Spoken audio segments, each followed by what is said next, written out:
What's up, good people? Welcome back to another episode of Undrafted Views. We're here. We talk sports from the sidelines. And today we're going to talk about the Heat versus the Sixers matchup. Let's get into it. All right, so we're coming up on the Eastern Conference semifinals, and I'm telling you, this matchup between the Miami Heat and the Philadelphia 76ers, it was must-see TV for me until Joel Embiid got hurt, right? It was, you know what? I'm disappointed. I don't think this is what the league wanted to see. Nobody wants to see a player injured at all. But especially someone of Joel Embiid's caliber, what MVP finalist, scored extraordinaire this season. I mean, and for him to be out when we all know, if you have watched the game of basketball this season, you know that Joel Embiid is the Sixers. Yeah.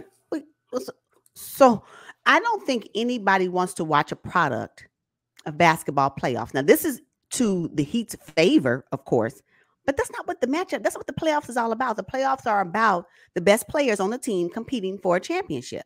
And in this case, for this conference semifinals, we don't have the best player on the team.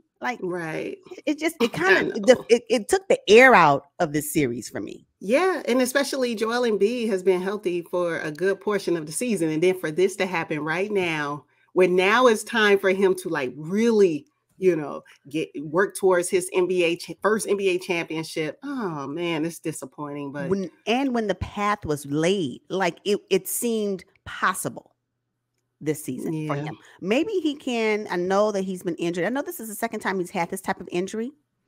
Maybe he can get the Kawhi Leonard face mask. Maybe this is when the face masks come. No, I'm serious. So he can get back. And I know he's going to need a couple of, maybe a week or two to recover. But these games are back to back almost. I mean, like every other day. Will he even make it to this series?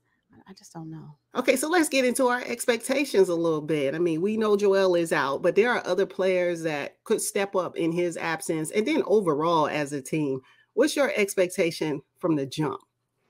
I expect that James Harden will be able to now be aggressive, as Joel Embiid mentions. He has to be at this point, right? So James Harden has his opportunity. I don't know what his excuse will be after this, right? Right. So this is his time to either go back to his Houston mode, which I don't think that the teammates will fare well on his ISO type play. However, his aggressiveness that he was able to show when he was with Houston, whatever that is, channeled a little bit to make sure he includes the other players like Tyrese Maxey and Tobias Harris, Matisse Thybulle, all the other guys, Cork Mosniang, I can go on, right? And to include them, I think that this series will be the make or break for James Harden, considering Joel Embiid is not there. So I expect James Harden to be the superstar that we all thought he would be when he won the MVP championships, when he won the MVP titles back in the day. So I do expect this to be a grinded out series. I don't expect Joel Embiid to miss the entire series because I think that, because he's had the injury before, and once he clears concussion protocols, I think he'll put on a face mask and he'll be ready to battle because he knows without him, the Sixers are done. I think everybody knows that. So I'm looking to see him back. I'm looking to see a lot of flagrant one fouls. We are talking about the Miami Heat as the opposer, and they are going to muck up the game, make it nasty, make it very muddy. And that's what I expect from this series. And they need Joel Embiid back for that. They need Joel Embiid back because not only is he their offensive juggernaut on offense, but he's also that on defense. Who is going to be the anchor? Like, we expect Danny Green to hold it down? No. It's not going to be enough, right? And then when we consider the defensive efforts on the Heat, the way they shut down the Hawks and Trae Young, like, who's going to be the one? Like, because there's so many weapons that the Heat have on their roster and on their bench that I just don't know if it is enough for the Sixers to sustain a 7-game series without Joel Embiid being a part of the lineup. That's all I'm saying. So will the other players, they're going to have to be more. I'm also concerned, and an expectation that I have is that the Heat paint protection is going to be, I don't know if the Sixers will be able to withstand what that looks like without Joel Embiid on the court. Yeah, so with Joel Embiid out, I mean, who are we talking about? Paul Reed, DeAndre Jordan, are they gonna You step in and protect the paint. Not against the Heat. Not against the Heat. No. No, not at all. And not only that, I know that DeAndre Jordan and Paul Millsap didn't even see any part of the last series. Not even a toe on the court. Like, unless they stepped on there doing a halftime, or a timeout. Like, what? Yeah. So now we're asking them, at least they'll be fresh. At least they'll be fresh. But not against Bam. No. It's going to have to come from something else other than it's not going to have. The Sixers are going to have to will themselves to win games outside of the paint. Go ahead. Mm-hmm. Let's talk about the matchups in the backcourt. Are you expecting Kyle Lowry to be back? I'm expecting him to play in this series. I don't know what he's doing. I haven't seen the Kyle Lowry of the Toronto Raptors since he landed with the Miami Heat. It's just ridiculous. It is clearly he's on the decline of his career. He clearly, probably, if not this season, next season, he will be returning to Toronto to retire his jersey. That's just what I feel.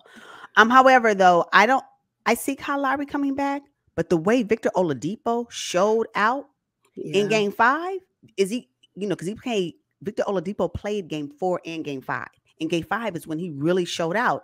Maybe this is the thing about the Heat, though. The weapons, the roster and lineup changes that Eric Spoelstra can put on the Sixers will be enough. So I don't know if they necessarily need Kyle Lowry. He can come in and out, and that's fine because I think he's dealing with a hamstring injury. We can get him in. But do you really need him throughout the series on the court for 40, 30, 45 minutes to do what he do? No, you don't. No, you don't. Now, when you have this hot Victor Oladipo right now, don't let him cool off. Let's see if he can carry whatever he was able to do in Game 5 of round 1. Can he continue that on in this series? So when Kyle Lowry comes back, great. He'll come back, starting lineup, he'll be fine. But in the meantime, and in between time, there's other people that can do it. So yeah, I expect Lowry to make an appearance. However, with Maxey on the other side of that court, Kyle Lowry can't keep up with Tyrese Maxey.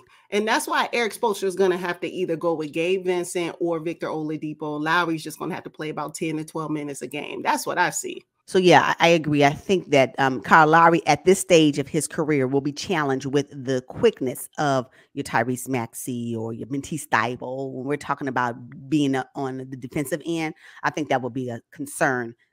That could potentially be something that Eric Spoelstra will have to remove minutes from Kyle Lowry because of that. I just think. I think that you gave Vincent and your Victor Oladipo, Tyler Hero will be more of a fit when we're talking about speed of the game. That's all for this. Absolutely. Series. Absolutely. Now, Max Strus has played a significant role for the Miami Heat. But, if he's going up against James Harden, like you, I expect James Harden to have a monster series. I think so. I mean, James Harden, this is going to be his breakout. He's going to show us why he, moved over to the Philadelphia Sixers and why he left the Brooklyn Nets. He better. He has to, right? This series right now, as it stands and as the makeup without Joel Embiid, has to be his series. It has to, because if it's not, his narrative going forward, it's done. It's a wrap. So if he wants to change what people are perceiving about him in this postseason, this is the series to do it. And I hope he does it. For the Sixers' sake, I hope he does it. Yeah. Now, Jimmy Butler, he's the head of the snake for me, for the Miami Heat. I expect him to go off. He did miss, a game or two of the last series, Game 4 or 5. I know he missed Game 5. He did, yes. But Danny Green, now it's funny, though, because they're like two different players. Danny is more like 3-and-D and sometimes no 3. And then Jimmy Butler, he's going to play on both sides of the ball. He can also hit the 3 in the mid-range, and he's going to D you up. I'm looking forward to the matchup between Jimmy and Danny. Yeah, I think one of the things that is the advantage of the Heat is their experience and their cleverness on how they get to the free throw line. That is going to be a challenge that the Sixers will have to overcome in order to win games, because that Jimmy Butler, he's gonna get to the foul line. Yeah. Oh yeah. And likewise, James Harden knows how to get to the foul line, right? So how will these teams be able to match up against that? And I can't wait to see what the scheme is. Now, another thing that I expect, and this may be a harsh one, maybe not favorable, but I do expect Eric Spoelstra to outcoach Doc Rivers. Oh yeah. This is going to be Mhm. a critical series for Doc Rivers and how he's able to make adjustments without his star player. And I can't wait to see what that looks like. Yeah, speaking of Doc, and because he's received so much scrutiny here over the last couple of days and why he left Embiid in the game when they were up by 29 points with 4 minutes left in the last series, Mm-hmm. it's unfair, I think, to shoulda, woulda, coulda. Who knows if Embiid would have gotten injured in the following series, or I mean, it's unfortunate. But I am looking forward to see that too. I do expect Doc to be out coached, but he's going to give it all he's got because he knows his job is on the line. Yes, He yes. knows. Yeah, I know. And it's really sad. But you know what, though? Let's think about it. So we know that I think that he will get a pass considering that Joel Embiid is injured, because that really is the core of the Sixers' ability to win this series Yes. and any future series. Let's just be honest about that. However, if Doc Rivers, his coaching staff, and the Sixers players can outplay the Heat in this series, we need to be talking about Eric Spoelstra next, because there is no way that the Heat should come out of this series without Joel Embiid and not go advance to the next round. That will be a concern for me. With all the weapons that the Heat have, come on. Mm-hmm. Yeah.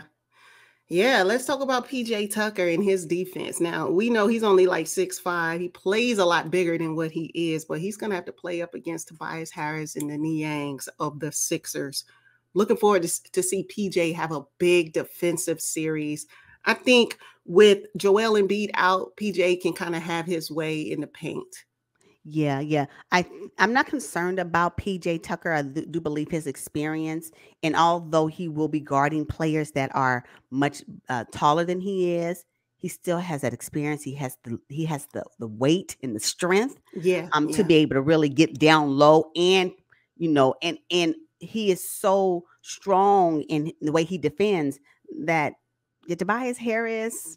I don't know what that looks like. I can't wait to see it, but I think that sometimes we're concerned about, is that person big enough? He's a little guy, he's big enough. I don't have that concern when we're talking about PJ Tucker No, at all. No, not I at don't care all. I don't care who defends, and he'll be fine. He'll be Yeah, fine. Yeah. yeah. I Now, like to see. I'm sorry. oh, I'd go like to ahead. Go see ahead. what Matisse Thybulle does in this particular series, and who will he be matched up against? Because we know that Matisse Thybulle, the way he locked down Steph Curry in that game, if he can remotely do any of that for this series, will be a great benefit to the Sixers. But then Absolutely. again, the Sixers have another weapon that can go off. What I'm saying is, once the Heat has identified how they lock up their weapons, the Sixers' weapons, because I don't know if they have enough on their roster and their bench as the Heat does, because the Heat can pull, Markeith, you ready? Next on the list.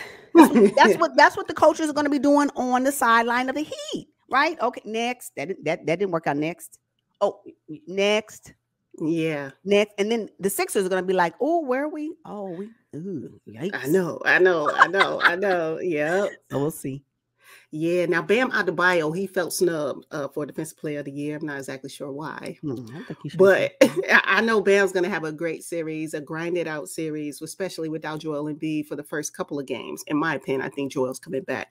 But Bam is going to play monstrous, I think. There's just nobody to stop him because Paul Reed and DeAndre Jordan cannot stop Bam Adebayo.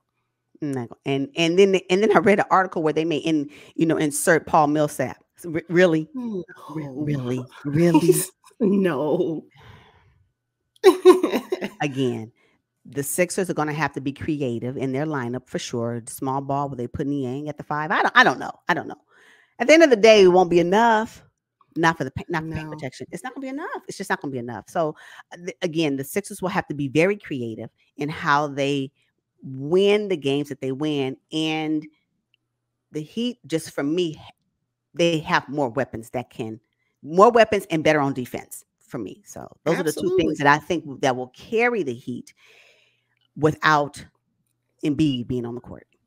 Mm-hmm. Now, Tyler Hero, the NBA hasn't announced the 6th man of the year, but we both believe Tyler Hero is going to be You guys, Tyler Hero coming off the bench for the Miami Heat. He can play 28 minutes. That's what he's averaging on a season. I mean, that's Easy. huge. That's huge. Easy. So who was that for? The Sixers. Yeah. Maybe Shake Milton. I mean, maybe Shake Milton. But no. Right. Even with Duncan Robinson putting up donuts, they can put him in and he may just show up to be the 2021 Duncan Robinson that we all been waiting for.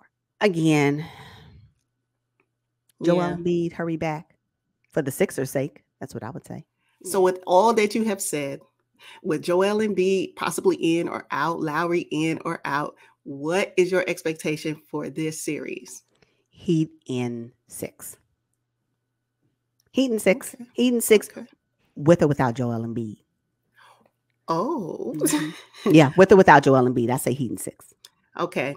What do you got? I have the Miami Heat in 7 games. Okay. With or without Joel Embiid? If Joel Embiid comes, come on now. If Joel Embiid comes back, Heat in 7. Okay, if he doesn't come back, Heat in 6. Yeah. So at the end of the day, Heat. Yes. Yeah. Miami Heat are coming out of this series. What's interesting though is I don't think the Miami Heat were tested in the first round. They blew out the Atlanta Hawks. They were over. The Atlanta Hawks series, that was over before it started, in my opinion. However, the Philadelphia 76ers were tested against the Toronto Raptors, almost pushed them to a 3-3 series. And then the Sixers woke up and was like, okay, yeah, let's go ahead and end this. So we haven't seen Miami tested in the playoffs yet.